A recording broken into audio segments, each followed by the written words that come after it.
Halo guys, Assalamualaikum. Selamat datang kembali di channel Double Vet bersama gue Dr. Hewan Suwardi Hidayat. Nah, ada bahasan kita di Sel Podcast kali ini. Banyak yang nanya atau banyak yang berdiskusi mengenai ini breeding burung ini, kok burung gue nggak nelor-nelor ya, atau nggak fertil-fertil ya, atau burungnya itu nelor tapi ya infertil, zong gitu. Nah, ini kenapa sih penyebabnya gitu? Kita bedah satu-satu ya di Sel Podcast kali ini.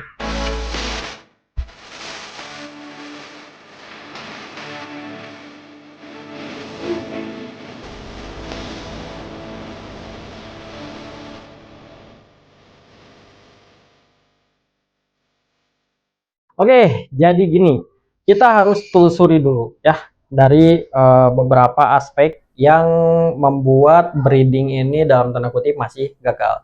Banyak faktor, jadi nggak bisa nih. Oh, misalkan nanya ke gue ya, dok, ini burung saya udah pelihara lama kok nggak hasil-hasil, atau misalkan kok ini betinanya nelor tapi nggak nggak fertil-fertil gitu. Udah ganti beberapa jantan atau udah ganti beberapa betina, nah tetap belum hasil-hasil, belum produksi. Nah, kita bahas satu-satu kali ini ya guys. Jadi dengerin sampai akhir.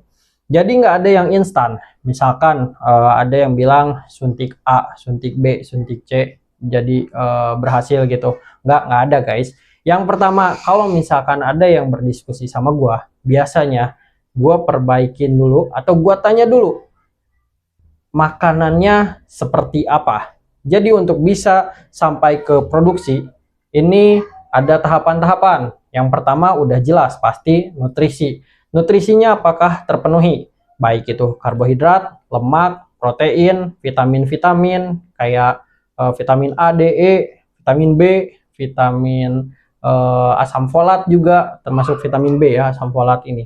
Nah, apakah itu semua terpenuhi? Kemudian mineralnya juga, mineral seperti kalsium, zinc, yang lain-lain lah banyak gitu. Mineral-mineral ini apakah sudah tercukupi apa belum gitu.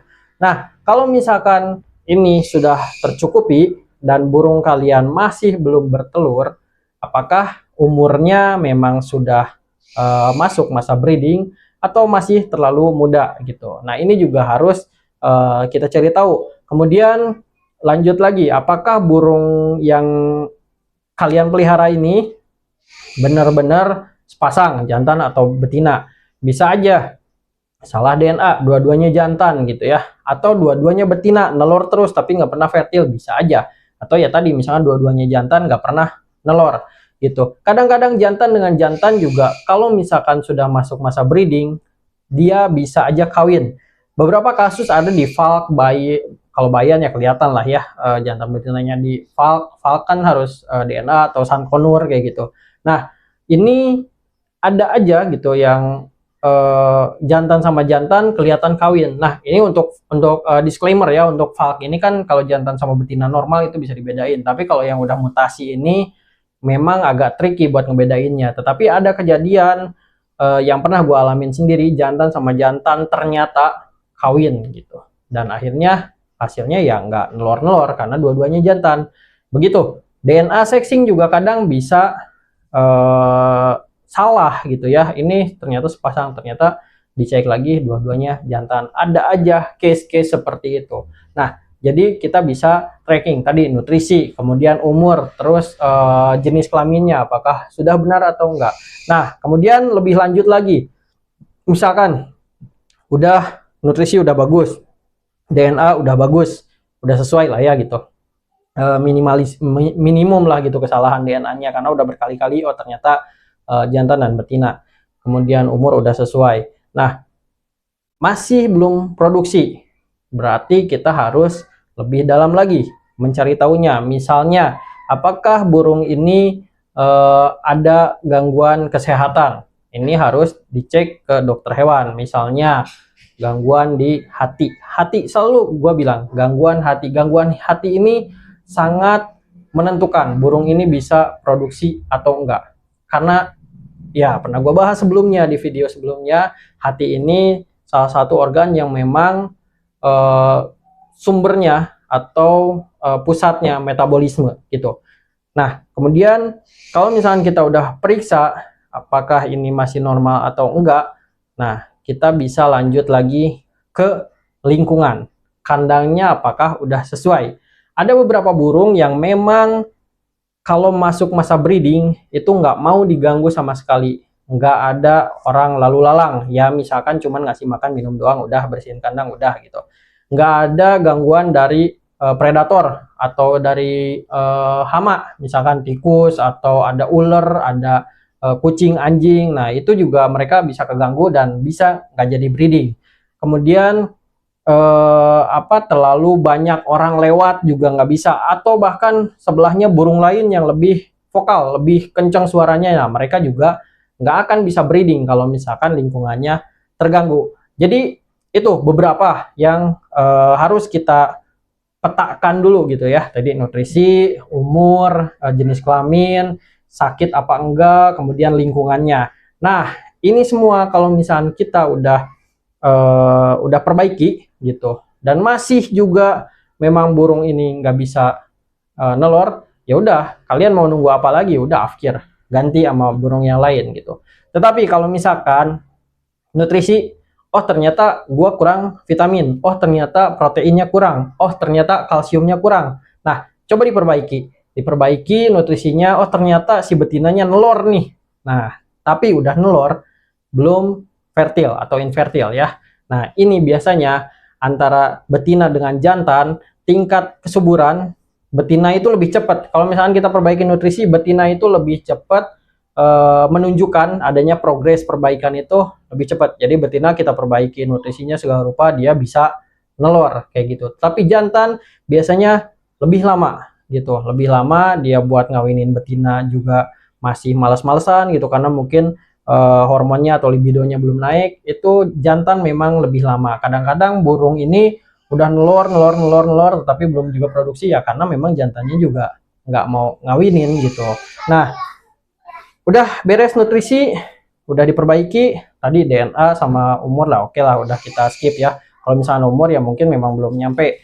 Nah kemudian lingkungan ini, untuk nutrisi dan lingkungan ini hal-hal yang paling bisa kita kita improve, kita modifikasi, kita benerin gitu.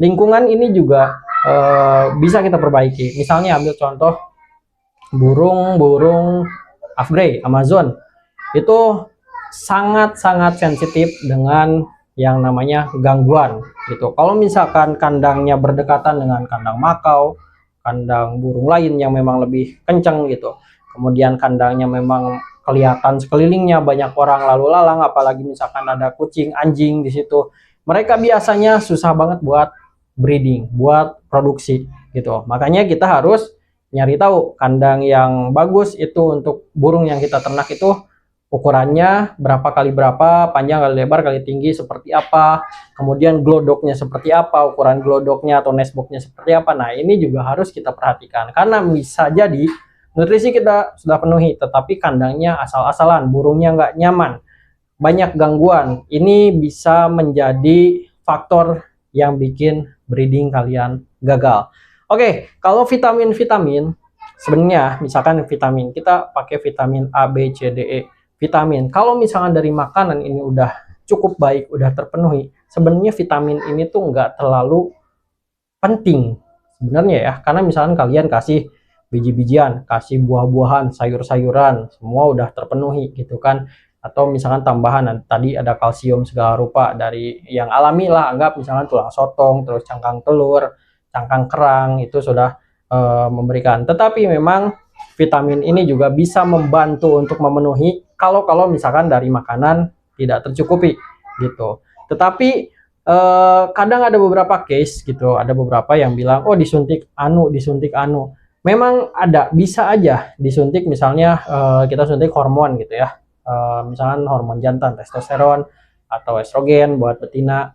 Tetapi hati-hati, hormon ini jumlahnya yang harus diinjeksikan, misalnya kita injeksi sangat kecil gitu ya, jadi nggak bisa kira-kira, sangat kecil, apalagi di burung itu bisa berapa mikrogram aja gitu ya untuk disuntikan. Dan ini harus menggunakan dosis pengenceran dan lain-lain itu harus sangat telaten gitu ya. Untuk dokter hewan ngitung, dokter hewan ya, kalau misalnya non dokter hewan ya saya tidak menyarankan, dan itu menyalahi aturan kalau misalkan dia bukan dokter hewan kemudian main suntik-suntik aja gitu. Hormon ini bisa diberikan untuk kasus-kasus tertentu, tetapi jangan salah, banyak yang tidak mengetahui kalau hormon ini bisa mengakibatkan feedback negatif.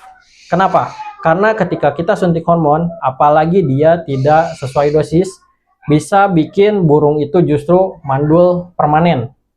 Bisa bikin burung ini bahkan mati. Nah, kalian nggak tahu kan kalau misalkan hormon itu bisa sebegitu besar efeknya. Bisa membantu tetapi bisa sebaliknya. Seperti itu.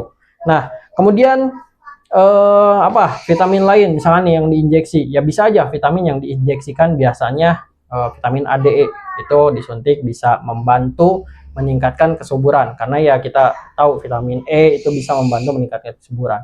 Tetapi kalau misalkan penyuntikannya ini tidak steril, tidak higienis, atau asal-asalan dan bukan sama dokter hewan, bisa mengakibatkan masalah lain, misalnya abses atau infeksi juga di ototnya karena nggak bersih, langsung main tojos-tojos saja. Atau misalnya dosisnya asal-asalan, kira-kira 0,1, 0,2 padahal burungnya misalkan kecil. Nah, ini juga bisa berakibat fatal karena beberapa vitamin kayak vitamin A, D, E ini bisa mengakibatkan keracunan atau toksik di hati gitu. Jadi sangat berbahaya ya kalau kalian main injek-injekan gitu. Bahkan diminum pun kalau misalnya vitamin ini terlalu banyak ya bisa mengakibatkan keracunan pada burung gitu. Jadi tadi yang kalian bisa usahakan nutrisi, apalagi kemudian DNA, kemudian umur, kemudian yang sakit atau apa enggak itu diperiksa ke dokter hewan sama lingkungan.